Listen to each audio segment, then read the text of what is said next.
CTV Edmonton, local breaking news with Connor Hogg.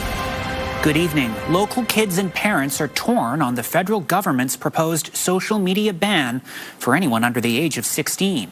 The feds say it will protect children. A social media expert at the University of Alberta argues the ban won't be effective. CTV's Miriam Valdez-Carletti has more. Scrolling through social media could become a thing of the past for Canadians under the age of 16. I feel like it's a little excessive. I think social media is like an outlet and a way to connect for teenagers. That's how a lot of people express themselves. Earlier this week, the federal government introduced Bill C-34. It would prevent kids under 16 from accessing social media. It also includes measures to lower the risk of chatbots sending harmful content. We should not ban social media because some social media are good for others, like to communicate with parents and stuff or to have friends. One junior high school grad believes the age limit goes too far. As a 14-year-old, I don't really need social media. It's not a need, it's a want. So I feel like it should be around 13, 12, even 14. The proposed ban doesn't include a specific way for apps to verify age, leaving questions for parents. I don't know whether it's good or bad, but something if you're forcing to the kids, they will find their own way, you know. One marketing professor at the University of Alberta says the ban likely won't work. Just saying that you're not allowed to use it anymore is going to be effective because there's no way to actually enforce it. Castello says teens can lie about their age or use a sibling's or parents' account to scroll instead.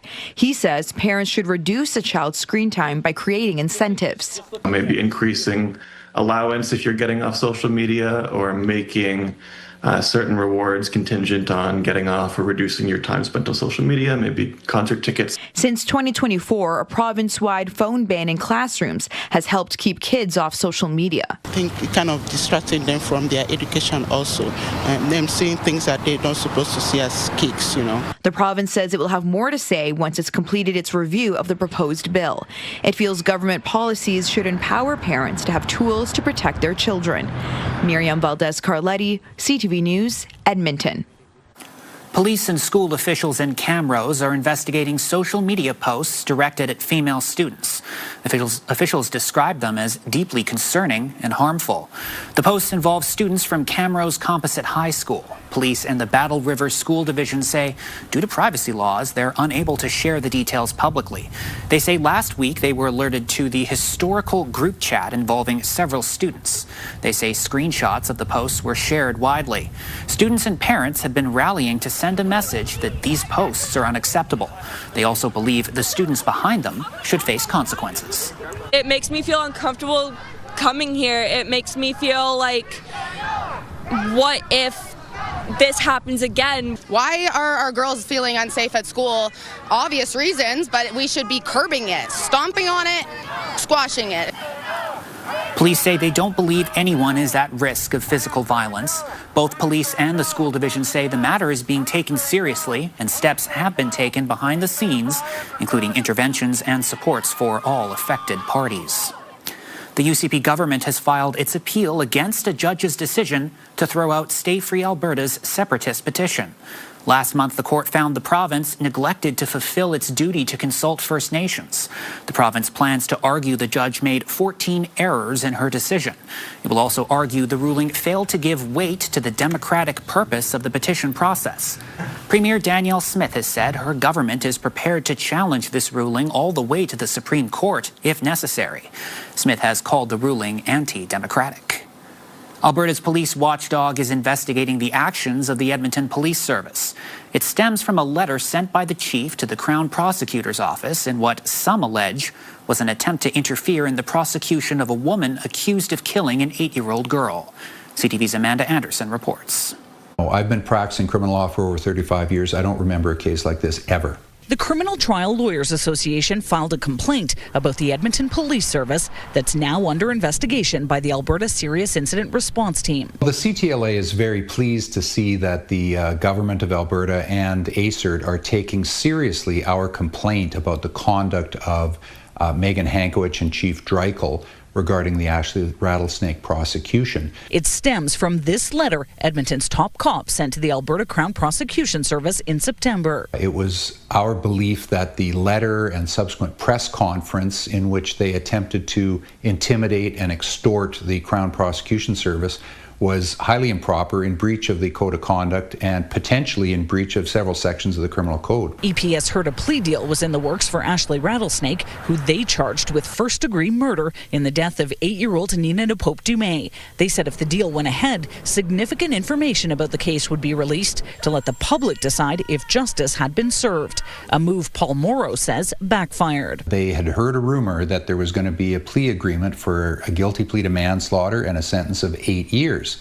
The sentence, as it turned out, would have been higher, but for the actions that they took. Justice Fraser reduced the sentence by a year because of the improper interference or attempted interference by the Edmonton Police Service. During sentencing, the justice said the actions of police crossed the line of interfering with justice. If ACERT recommends charges after the investigation is complete, it will be up to the Crown Prosecution Service to decide how to proceed. Morrow expects if that happens, and because the CPS is essentially the victim in the matter, a Crown from outside of Alberta would be brought in. Amanda Anderson, CTV News, Edmonton. Alert's Internet Child Exploitation Unit is looking for help identifying a child sexual assault victim. ICE released this photo of a T-shirt worn by the victim in the hopes someone will recognize it. Police believe she was between 6 and 8 years old when the offenses occurred. They say it happened sometime between November 2017 and February 2019 in the Edmonton area. Another victim has been identified. In October of last year, ICE charged Simon Lecoussière with multiple sexual still in custody. Edmonton police are looking for a driver involved in a hit and run earlier this spring. Police say these photos show the SUV and driver they suspect was involved. The collision happened in late April at 11:30 at night near White Avenue and 100th Street. Police say a 28-year-old man was hit. He was taken to hospital with serious but non-life-threatening injuries. The city is hearing from Edmontonians about its plans for new rapid transit bus routes. Public information sessions were held earlier this week. The city is mulling options in the University area and on White Avenue between 109th Street and 83rd Street. One option would remove street parking and reduce driving lanes to one in each direction. City staff say they want more input before a decision is made. Provide that feedback, and what we're looking for is what would you like the city to consider as we go through this planning exercise. Giving dedicated laneways to buses means that they're not competing with cars for the road space, and they can move more people more efficiently. The project is still in the concept phase. The White Ave lanes would be part of a bigger rapid transit line connecting West Edmonton Mall to Bonnie Doon. The other priority line would connect Castle Downs to Century Park. A food pop-up on White Ave is hoping to attract a new group of customers to the area. It's taking over the space left vacant when Epic Market closed down due to a lack of business. CTV's Evan Kenny has more. Last Call Vintage and Thrift is getting ready for more foot traffic around Station Park. We're still seeing it grow and grow, and I think more and more people are going to come in. People are coming down here this weekend for a food pop-up where 5 local restaurants are setting up shop until Sunday. Last Call believes by bringing people to the space for food, more will stay to shop. I think people, when they come and experience it, they're going to want to stay, and just creating traffic down here and keeping this corner alive. For lease and sale signs can be seen in many stores along White Avenue. The Old Strathcona Business Association says pop-ups like this help bring life back to the area. It also gives those brands and those businesses an opportunity to meet a new segment that is here already by showing up and to try out new concepts by collaborating, and that can often open up new avenues of business for people, so that's fabulous. It's also an avenue for restaurants to find new regulars. I think it would be like a good opportunity for customers to kind of be able to shop at, one stop and go to multiple shops. It's really exciting for us to be able to share it in a different space. All the vendors here hope to create an atmosphere that will bring people back. We want the vibe to be high. We want you to come here and enjoy your time and just meet good people and, have a fun day on White Ave. The food pop-up runs every Thursday through Sunday from 3 until 11. For the next few weeks, local soccer fans will be sporting their country's colors and hitting up watch parties. The FIFA World Cup is expected to be a big assist for local business owners, hoping to cash in on the month-long tournament. CTV's Nermanisa reports. It's all about Canadiana at the Cabin Pub and Party. However, for the first game of the FIFA World Cup, it's all about the red, white, and green. Let's go. México está jugando bien, nada más que sí deben de. Mexican fans packed the bar to cheer on their team as they took on South Africa. This South African fan may have been outnumbered, but not out of spirit. There's always big pride in where I'm from. I'll always carry that with me wherever I go. The downtown bar will be showing World Cup matches every day. The general manager says the tournament is big business, especially after a short Oilers postseason. Having the World Cup here, especially since the World Cup is in North America, so all the times coincide with the times we're open and the times everybody's awake in this country is phenomenal. So your total's 50-40, and that's on cash or card? At Eurosport in North Edmonton, there's team apparel for many countries, especially great for fans who cheer for more than one. Of course, I'm a proud Canadian. We're going for Team Canada all the way. For heritage's sake, I am going for my home country, Netherlands. We're going for England too. This longtime employee says Canada fans are cleaning them out. Like, we're out of the black jersey, which is the sought-out Canada jersey this year. But Canada sales, whether it's a scarf or a hat or just want that T-shirt or that jersey, it's the greatest it's ever been for Canada sales in soccer. A big boost for businesses hoping FIFA Fever brings in a lot of cold, hard cash. Nermanisa, CTV News, Edmonton. If you're looking for a watch party to support your favorite team, CTV has you covered. Head to ctvnewsedmonton.ca for a list of watch parties in the city. If there's a watch party you don't see on our website, that's also where you can let us know. Coming up next, farm stands like this one are becoming more common along rural Alberta roads, with farmers saying they can be an alternative to grocery stores. Also ahead, as its demolition approaches, a look back at the old barn, Edmonton's Coliseum, where 50 years worth of memories were made. Around the league, we're saying, there's the showplace of the league now. Good evening, folks. Cool day today, 16 degrees for a daytime high, and we'll be in the same ballpark tomorrow. Sunnier and back into the 20s for the weekend, though. We'll have those details in a few minutes. Programming brought to you by James H. Brown Injury Lawyers, the heavy hitters of injury law.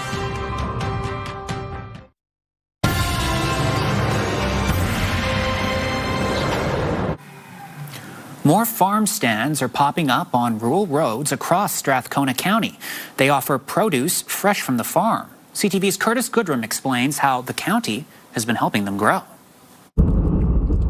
40 kilometers northeast of Edmonton, 10 kilometers down Range Road 213, on a rainy afternoon, sits an eye-catching farm stand. A farmer's stand is a way to bring what we offer, what we grow, what we make to the community. Owner of JW Farm Fresh Greens, Judy Mitchell, has been at farmers markets and roadside shows for the past 2 years, selling sourdough. Her business grew, and she needed more space to sell her goods, deciding on this small red barn. February, I looked around, I found this cute little barn, and everything just flowed from there. Mitchell had her grand opening in May and welcomed around 100 people from the area, with some coming from as far as Smoky Lake. So we had a wonderful turnout from the community, and we're only going to be open once a month. Strathcona County's Economic Development and Tourism Office says it's been reducing red tape around owning stands and giving farmers business education on how to run them. Farm stands are a great opportunity for our local farmers to diversify. It gives them another opportunity to connect with their community. The county hopes that more local food producers that can start farm stands do so as a way of bringing together urban and rural communities. There's so much opportunity within Strathcona County to learn about agriculture and have fun while doing it. They don't just sell sourdough. Microgreens, seasonal vegetables, and pickled products grown right next to the barn are also available. Mitchell and the county say farm stands provide a more intimate experience than a grocery store. You slow down, you take that drive into the country, you meet the producer directly, you see what we grow, how we grow it. The next date for the farm stand is June 20th. Curtis Goodrum, CTV News, Edmonton. A cross-country road trip focused on skin cancer detection has made its way to Edmonton. Melanoma Canada's Mole Mobile visited South Edmonton today to offer free skin checks from certified dermatologists. The program travels to cities across Canada to help identify potential cases of skin cancer. Organizers say the Mole Mobile reduces the barrier of long wait times and limited access to dermatologists. It's first come, first serve, so patients come in, they sign up, and then we see them as quickly as we can, doing a good job, making sure we take our time to look after their concerns. That's more likely a process. If there's a need afterwards for the patient to follow up with the doctor, we provide follow-up with that as well. The Mole Mobile is making 3 more stops in Edmonton later this week. Visit melanomacanada.ca to see all the spots it's stopping at. Edmonton is adding more free drinking water stations. The city celebrated the launch of this year's water station program this morning. Fountains throughout the city provide free drinking water 24/7 during warm summer months. The water station program was introduced as a pilot project 5 years ago and continues to grow each year. The city says it's also an important part of Edmonton's extreme weather response. We know that extreme temperatures can be also particularly dangerous for children, for the elderly, for people with disabilities, and people experiencing homelessness. And so the city has launched these water fountains to help people and their pets survive some of these extreme days. New stations have been added to Kinsman Park, White Avenue, Millwoods Recreation Center, among others. Edmonton's mayor rolled up his sleeve to give blood for the first time. Andrew Knack is encouraging Edmontonians to do the same during National Blood Week. Knack joined Councillor Michael Jans today at the Edmonton Donor Centre. Canadian Blood Services says donations are especially important during the summer months to ensure patients still get the care they need. And I think, for those that are like myself, that maybe they haven't done it yet, it's National Blood Donor Week. This is the time to make that first try, right? And support somebody, save a life. It's going to make a big difference. It's really easy to come by and visit, and they take care of you, and they got great cookies. Donors can book an appointment online at blood.ca or by calling 1-888-DONATE. Coming up after the break, memories of hockey and much more coming back as Edmonton's Coliseum faces demolition. Good evening, Edmonton. Here he comes.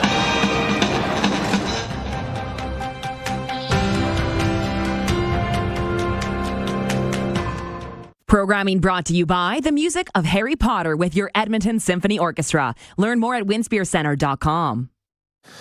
Welcome back. 5 degrees cooler than average today. This is now the 7th out of the first 11 days of June. Below average. We'll get a couple above average days, it looks like Sunday, Monday, and then back below average for most of next week. As far as tomorrow's concerned, we got some rain in through western, southern sections of the province, maybe even some thunderstorms late in the day further to the south. Could even see some snow, higher elevations through the mountain parks early in the day tomorrow. Here in Edmonton, cloudy to start, chance of a few scattered, really widely scattered showers late morning or around lunchtime, and then we'll start to see some breaks in the cloud cover in the afternoon. It's not going to be much warmer than today. 21 for a daytime high Saturday with some clearing through the afternoon. Here's the issue. You get this big upper trough, this cool air aloft. That's going to move off to the east, allow this upper ridge to sneak in for Saturday, Sunday, Monday. And then that ridge just collapses, and you're back into some cool and unsettled conditions for Tuesday through the rest of next week. 6s and 7s for most of central and northern Alberta tomorrow morning. Daytime highs tomorrow. A lot warmer than today across the east. 18 in Fort McMurray, 17 for Grand Prairie. Edson gets into the mid-teens. Lloydminster, you should be in the mid-teens as well. And in Red Deer with a chance of showers in the morning. You're up to about 17 under cloudy skies in the afternoon. We'll get to 17 here in the city. A slight chance of a spotty shower in the morning. Most of the day is going to be dry, though. We'll get some sun breaking through the clouds in the afternoon. Low 20 Saturday, mid 20 Sunday, Monday, and then Chance of some late day showers and thunderstorms Monday and Tuesday into Wednesday. Could actually see some steadier, heavier rain potentially. That, by the way, will bring to an end the season of spring as summer officially arrives on the 21st. So not a lot of heat as we close out spring. We'll see what the arrival of summer brings. That is your forecast. TSN is reporting Oilers defenseman and assistant captain Darnell Nurse has asked for a trade. The 31-year-old former first-round draft pick had 24 points last season. TSN says Nurse and his representatives submitted a list of teams he'd be willing to join a week ago. Nurse would be waiving a no-movement clause on a contract averaging $9.25 million a year. Nurse has 4 seasons left on his current Oilers contract. Right now, the city of Edmonton is in the process of deconstructing the old Coliseum. It opened 52 years ago, instantly becoming the center for sports, concerts, and entertainment. Tonight, Once Upon a Time in Edmonton looks back at the building's history. Here's Matt Woodman with part 1.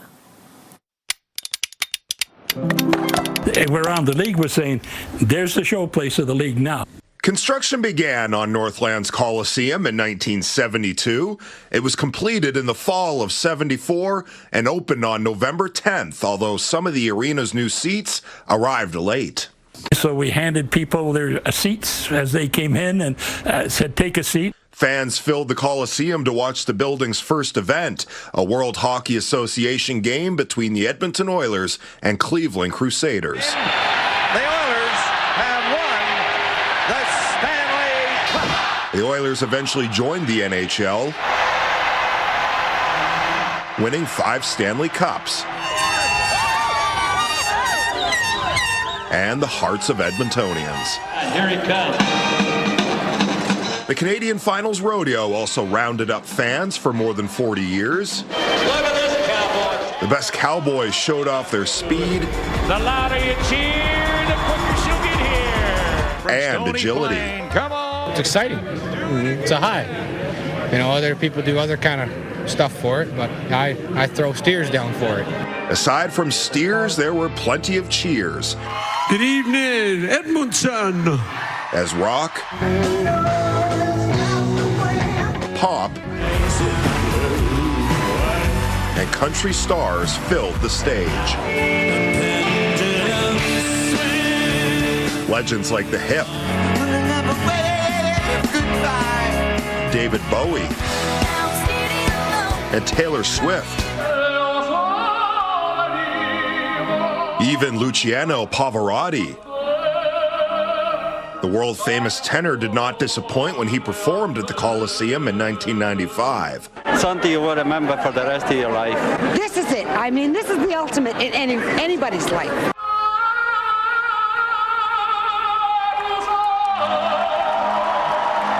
It wasn't all high notes, though. Some teams failed to find success inside the Coliseum. And maybe the best indoor goal this season. They tried indoor soccer twice, once in the early 80s and again in the late 90s. The Drillers folded both times. Basketball was no slam dunk. The Skyhawks had one season at the Coliseum before they bounced in 94.